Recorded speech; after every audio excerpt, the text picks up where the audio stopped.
Hola, hola amigos, ¿cómo están? Bienvenidos a un nuevo video de un nuevo capítulo de maquillaje y misterio. Estamos en el mes de junio, que no solo se celebra el inicio de las vacaciones de verano aquí en los Estados Unidos, además del Día del Padre, el día más feliz del año, también se celebra el solsticio de verano, pero una de las cosas también muy importantes que se celebra en este mes es el mes del orgullo gay. Y también este mes se conmemora el levantamiento de Stonewall, que se celebró en 1969 en Nueva York y que dio inicio a la lucha por los derechos a los homosexuales. Así que por eso el maquillaje de hoy es así súper colorido, porque quise plasmar en mis ojos la mayoría de los colores que tiene la bandera gay, que es la bandera del arcoíris, una bandera muy famosa. Por eso les traigo una historia que marcó profundamente toda la sociedad mexicana y sobre todo a la sociedad perteneciente a la comunidad LGBTQ+. Les traigo la historia de un asesino que fue conocido como el asesino del arco iris. Por eso te invito a que te quedes en el canal para que conozcas esta historia y que cuando escuches hablar de homofobia sepas que en muchas ocasiones, lastimosamente, la homofobia y la intolerancia mata. Porque love is love, e independientemente de quién seas, mereces amar y ser amado. Así que ponle pausa, ve por algo rico de comer y beber y simplemente quédate a escuchar esta historia, que sé que también te va a marcar después de conocerla. Raúl Ociel Marroquín Reyes nació el 1 de septiembre de 1980 en la ciudad de Tampico, Tamaulipas. Él era hijo de Roberto Marroquín y Gloria Reyes. No se tiene mucha información de su niñez, solamente de que tuvo una infancia relativamente normal, aunque existen reportes de que él sufrió abuso psicológico y físico por parte de su padre, además de que su padre fue el responsable de sembrar en este hombre un odio profundo hacia los homosexuales. También se tiene informe de que él estudió solamente hasta la preparatoria. Él quería estudiar medicina, pero no tenía los fondos suficientes, así que fue cuando decidió ingresar al ejército mexicano. El 21 de enero de 1999 él ingresa como soldado raso al ejército, al batallón militar que estaba ubicada en Tampico. Ya él estando en el ejército, él empieza la carrera de medicina, pero solo estudia 1 año y medio. Después de eso la abandona y después de estar 4 años y 7 meses y llegar al cargo de sargento primero de sanidad, decide darse de baja del ejército mexicano. Entre las múltiples biografías que a él se le han hecho, después de este tiempo se ratifica a él su gusto por la violencia y su comportamiento se hizo cada vez más y más agresivo, solo que sin las limitaciones que representaba el ejército. Ya cuando él estaba dado de baja, perpetró un asalto usando la violencia y por este hecho él fue capturado y encarcelado por al menos 14 meses. Él estuvo preso entre mayo del 2004 y el 2005 y cuando él sale del 2005 decide abandonar su ciudad natal y emigrar a la Ciudad de México. Poco antes de que Raúl Ociel iniciara una vida delincuencial que pusiera en jaque a las autoridades mexicanas, él conoce a su amigo Enrique Madrid Manuel. A él le confiesa su deseo por matar homosexuales, como él le decía, y este hombre, Enrique, le dice, lo convence que antes de matarlos, de asesinarlos, pidieran un rescate a la familia y así poder ellos ganar un dinero. Pero se tiene la creencia de que esto era una mera excusa o formalidad, porque las cantidades que pedían para liberar las personas eran muy pequeñas a comparación de lo que normalmente piden para liberar a un secuestrado. Se calcula que entre los dos pudieron llegar a conseguir un total de 200,000 pesos mexicanos. Más o menos serían unos $11,000 de la actualidad.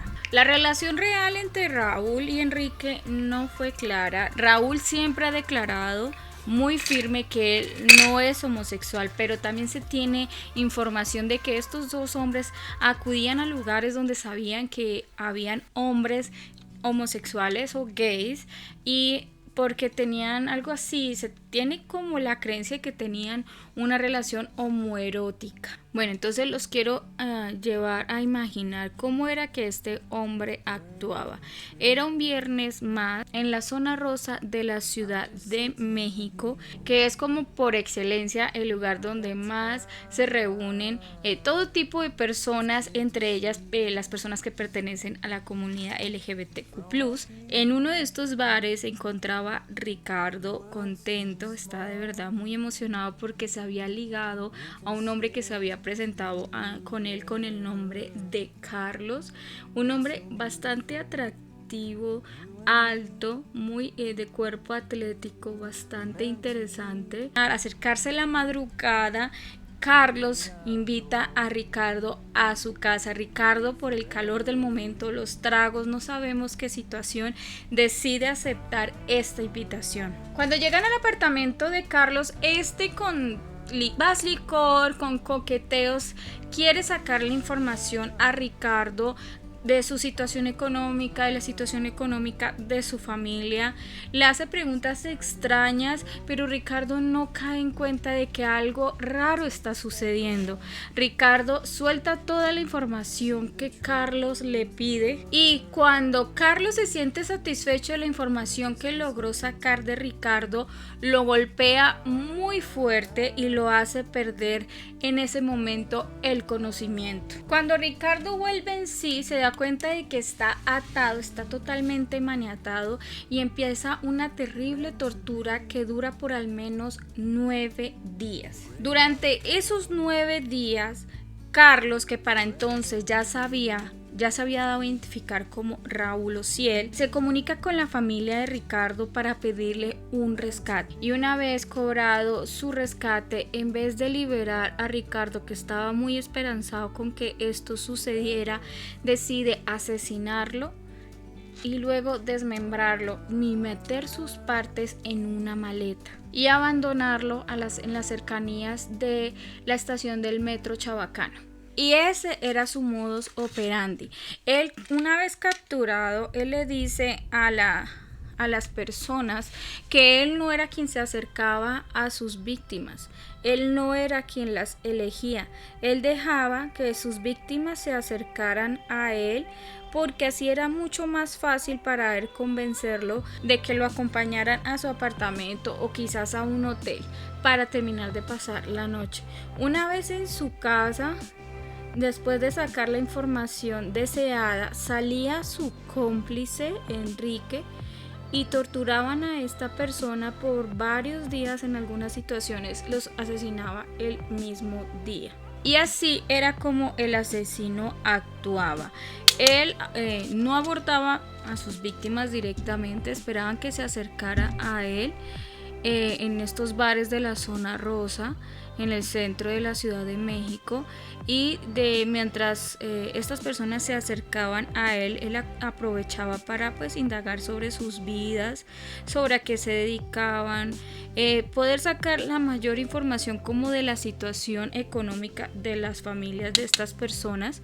Una vez estas personas se abrían a él y él ganaba su confianza, él las invitaba a su apartamento. Una vez allí, él era auxiliado por su cómplice y, como les dije antes, procedía a atar a sus víctimas, a torturarlas, a llamar a los familiares para pedirles un rescate. En algunas ocasiones llegaron a pedir hasta 120,000 pesos, pero en otras ocasiones la familia no era capaz de pagar esta cantidad de dinero. Según su propio testimonio, él escogió a hombres homosexuales sin él serlo, porque para él era mucho más fácil atraparlos o engancharlos, como él mismo dijo.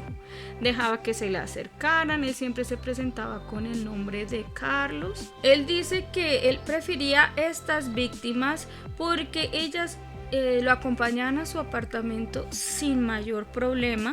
y luego pues como en un afán por tratar de justificar sus delitos, él decía que él lo que le estaba haciendo era un favor a la sociedad de librarla de este tipo de personas que para él hacían mucho daño a la infancia. Sus víctimas podían estar en cautiverio de 5 a 9 días. Creo que la mayor cantidad de tiempo fue el que estuvo 9 días. Él los ahorcaba, podía hacerlo con sus propias manos usando una soga o asfixiándolos con bolsas de plástico. También en su afán por tratar de justificar sus delitos, quizás por tratar de consolarse a sí mismo, le dijo a los funcionarios del AFI, que fueron los que lo capturaron, que una de sus víctimas era portador del VIH, así que le hizo un bien a la sociedad de librarlos de una persona con esta enfermedad que no hubiera tenido miramientos o límites para tratar de contagiar a otros. En muchas ocasiones también dijo que lo volvería a hacer si tuviera la oportunidad, solo que sería mucho más cuidadoso para no ser atrapado tan fácil. Que le preguntaron por las familias de la víctima, de sus víctimas, y él dice que pues nunca se detuvo como a pensar en ellos. De lo único que él dice arrepentirse es de que su familia estuviera pasando por ese escándalo. En sus primeros delitos fue el de secuestrador. Él secuestró a 2 personas y después de eso escaló, no sabemos por qué razón, a asesino serial. En una de las ocasiones le dibujó un pentagrama a una de sus víctimas para tratar de entorpecer las investigaciones y hacer creer a las autoridades que debían buscar a alguna secta satánica. Su primera víctima secuestrada fue Juan Carlos Alfaro Alba, que él fue secuestrado el 21 de octubre del 2005, lo mantuvo cautivo cerca de una semana en la habitación de un hotel. En este tiempo le infligió pues graves daños, pues torturándolo, y los daños que infligió no fueron solo físicos, también fueron psicológicos. Pidió un rescate a los familiares, quienes ellos hicieron lo posible para pagarlo lo más pronto posible, reunir todo el dinero y pagar lo que él les estaba pidiendo. Pero él, una vez logrado pues su objetivo del dinero, se va de esta habitación de hotel y deja a este muchacho solo, no sin antes advertirle que en el caso de que llegara a denunciarlo, él lo iba a matar a él y a su familia. La segunda persona que se tiene información que fue su segundo secuestrado fue José Ricardo Galindo Valdés, sería su penúltima víctima. Él fue secuestrado el 13 de diciembre del 2005. Raúl se comunicó con la mamá de este muchacho para pedirle dinero. Esta mujer, en medio del llanto, le dice que no tiene ese dinero, que son una familia humilde y que por favor no le haga daño a su hijo. No sabemos si las palabras de esta mujer convencieron a Raúl de no hacerle daño a José, así que después de advertirle a la madre de José, simplemente se fue, dejando a José atado en esta habitación de hotel. Los agentes de la entonces Procuraduría General de la Justicia del Distrito Federal catalogaron los crímenes como crímenes de odio por la inclinación sexual de las víctimas, porque desde un principio se tuvo muy claro que él odiaba a los homosexuales. Es cuando a él se le empieza como a identificar con varios seudónimos, motes o apodos. Le llamaban el asesino de gays, había otros nombres también un poco que no vale la pena nombrar aquí. También se le llamó el asesino del arco iris, o mejor conocido por la prensa como el sádico, por el nivel de violencia que tenían sus crímenes. Hay estudios que afirman que sus asesinatos tenían características homoeróticas, pero él siempre ha dejado claro una y otra vez que él no es gay. Nunca se supo exactamente cómo fue su detención, pero el 23 de enero del 2006 elementos de la Agencia Federal de Investigaciones AFI, dirigidas por Genaro García Luna, y gracias a todos los trabajos de inteligencia que se efectuaron después de que en la Ciudad de México en varias estaciones de metro se encontraran maletas con cadáveres desmembrados, fue posible la captura de este monstruo. En la versión oficial que dictó la AFI, se dice que se realizó un operativo cuando Raúl intentaba cobrar un rescate de una nueva víctima. También en la prensa se supo que las autoridades tenían el registro de su voz y la usaron como prueba. Y este registro surgió cuando él se comunicaba con los familiares de las personas que tuvo secuestradas o de las personas que había asesinado. Gracias a esto, pues su captura fue sencilla, entre comillas, sin necesidad de usar fuego, balas o algo. Pero en este punto su cómplice sí no pudo ser capturado, él estuvo huyendo y solo pudo ser capturado en el año 2013. Pero el 6 de febrero del 2010, Raúl Ociel fue condenado por el juez 18 del Reclusorio Preventivo Varonil Oriente a pasar 280 años en la cárcel. Pero ¿cómo se supo quién era el causante de estos homicidios? Para esto tengo que hablarles sobre sus 4 víctimas asesinadas. Voy a empezar por su primer víctima. La primer víctima que asesinó este monstruo fue Jonathan Razo Ayala, que era un estudiante de 20 años. Su cadáver fue encontrado el día 27 de octubre porque fue abandonado en las cercanías del metro Chabacano en la Ciudad de México. Para su rescate, él exigió un total de 50,000 pesos a sus familiares. Él estuvo secuestrado 16 días en la casa de Marroquín.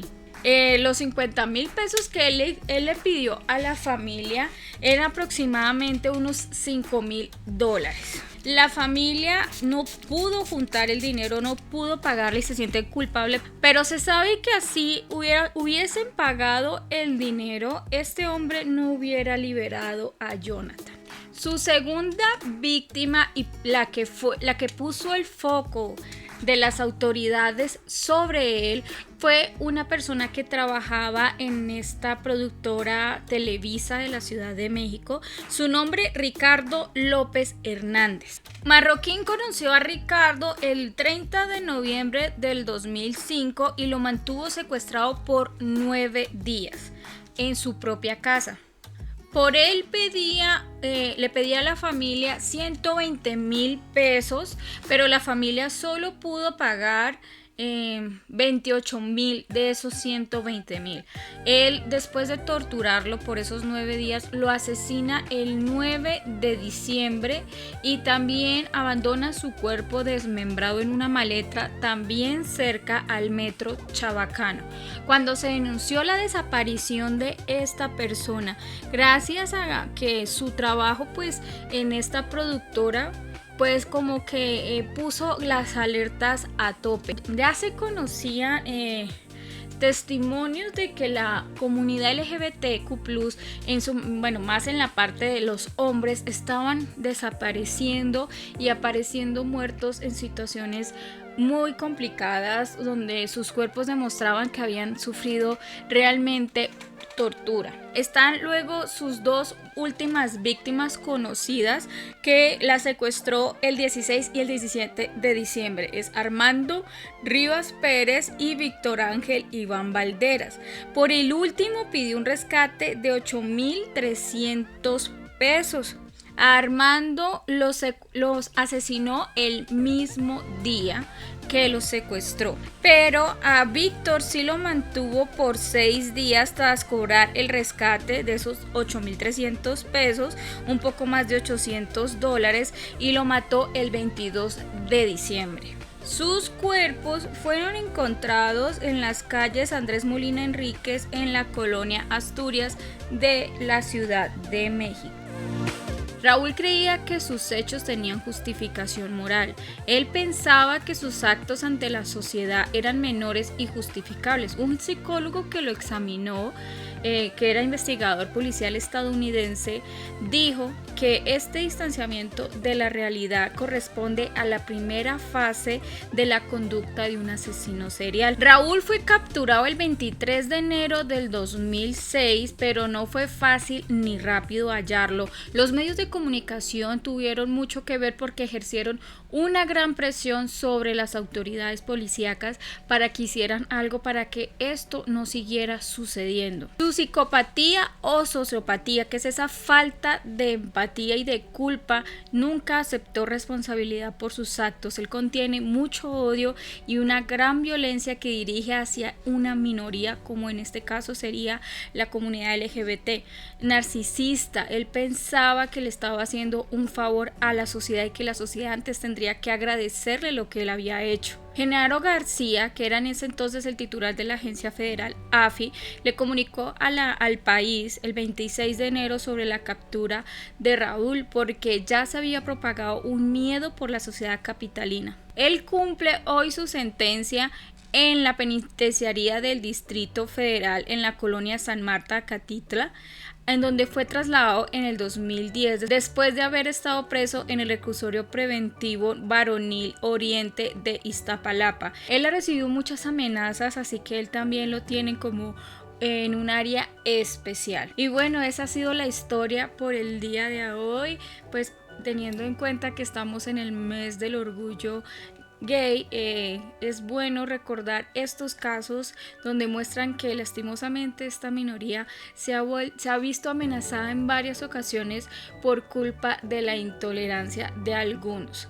Es muy triste que cuando solo quieres salir y divertirte sin hacerle daño a nadie, tengas que tener cuidado de las personas porque no soportan ver que tú eres feliz y que te aceptas como eres. Y esto ha sido todo por el día de hoy. Yo los veo en el siguiente video. Espero que les haya parecido informativo esta historia. Déjame saber en la cajita de comentarios tú qué opinas de toda esta historia y de cómo crees tú que se debería celebrar el mes del orgullo gay. Yo les mando besos, bendiciones, Dios los cuide.